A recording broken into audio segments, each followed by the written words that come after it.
Howdy, I'm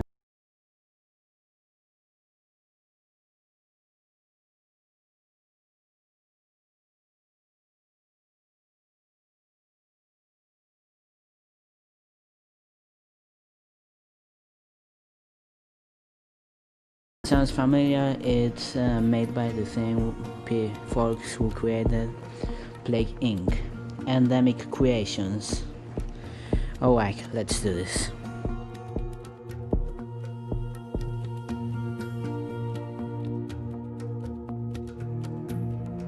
I must say, first and foremost, that Rebel Inc. is a mobile game. No, don't panic. This is neither negative nor positive. I want to establish quite clearly that it doesn't matter. It's mobile. It matters that it's good, alright? Don't shoot me. So without way, Rebel Inc. is a strategy game with focusing regions ravaged by war, and your efforts to stabilize them. Your governor put in charge to bring stability to the chaotic lands, and while fighting off insurgents who want control over the regions no matter what. You make the region stable by providing infrastructure, services, and making efforts to support the economy. Now for those that play Plague Inc. before, certain elements may already seem familiar. The focus on the segmented regions and developing upgrades to increase spread, for example. There are also key differences that set it apart, like how the reputation the curator for this game works differently, and like how the upgrades roll over slowly over the regions instead of all at once like the virus in Plague Inc. The most important difference, however, is of the core part of the game is the military struggles against the insurgents. After some in-game months pass, they surge around mountains or other secluded areas. They then mobilize and begin taking over regions, draining your reputation, destroying your developed upgrades and infrastructure, and undoing your stabilization efforts. So for this, you need to construct a military to counter the red, bloody diamond bastards. But here's the thing. You can kill them because they're completely surrounded. There's those mad frantic chases where you try to control the baddest attacks by leading them to favorable places and prevent them from trampling over your important cities, and try to lead them to the borders of the map. Not to waste too much of the military while trying to make sure no more attacks surge over. And that's still factoring in that you need to build a more civilian infrastructure to instability before your reputation falls too low to even recover.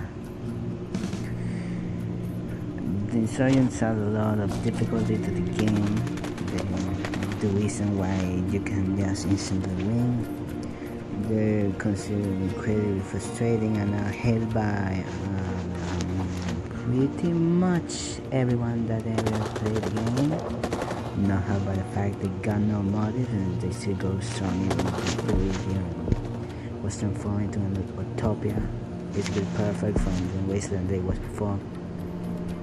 Personally, they're probably the weakest part of the game, and honestly, one of the biggest holes in the same aspect for their unexplained presence and strength. The graphic style is fine, but nothing new is still go by the Plague Inc. style. I still like it how Plague the sounds are also not really the focus. As far as my knowledge goes, in the base version there are only 2 songs. So they do really add an offer to the game and are fairly good. The sound effects also do a good job at notifying the best happenings, except for the gunfire sounds, which is when insurgents have been for some reason randomly in combat. So in those departments it's pretty good. And optimization, I don't read so much. I barely know the basic code, right? So much again. Let's see, it says on C, yellow, fine. I'm gonna be practicing. But I don't know, it seems to me that the game is pretty large for what it is. It's at 68 megabytes on download and 138 megabytes per centile. It also drains battery really fast. In my experience, a quick match around 4 in-game years or 15 to 30 in real life minutes, it can take 30% of your battery. You can turn this down a little by deactivating the high resolution and FPS settings. The base version, the one I played, goes it's not really long playable. You can unlock more, but that requires going into brother, and as you're about to see, I don't like brother. In the difficulty setting, the settings seem to me as a stairway to go into hard difficulties each time. Casual to normal is pretty manageable, but brutal into some new mechanics like the fact that you initiate deploying soldiers to instantly transport them to you want to deploy them. They want to go all the way from the base to the really room. And makes it really frustrating when soldiers into immortal terminators that will deploy to just training special soldiers from the coalition and upgrade national soldiers like they're nothing. I'm stuck in the fact that normal is too easy to feel like I'm getting better, and brutal is too hard to give me time to get my experience. However, the settings amplify the appeal of the game from casual play with just want a quick match to masochistic geniuses that want to suffer, and that's without factoring in the new addition of Mega Brutal.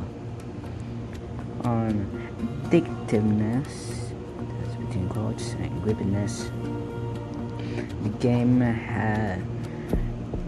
doesn't have any actual chance of affecting your life or wallet and lacks any of the predatory practice that say EA puts into practice. You can buy premium and no ads, and that's pretty much all the microtransactions.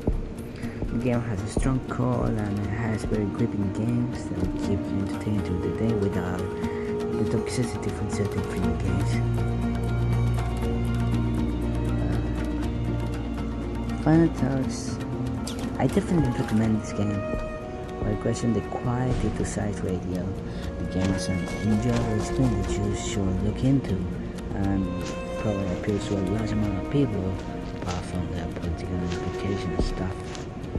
The gameplay is strong, but the instruments are not poor opponents and don't feel that right. Like for example, occasional noise, zone, security, or dying consistently. Going from that organization to basically now, maybe because you're tolerant a lot. Otherwise, they're pretty solid and it's pretty interesting to see how much it evolves your medium. It has some pretty good games. I consider it a strong game. Definitely recommendation. You probably want way fun due to its size and how it drains your battery. Take a look at it any time in the Play Store. See ya.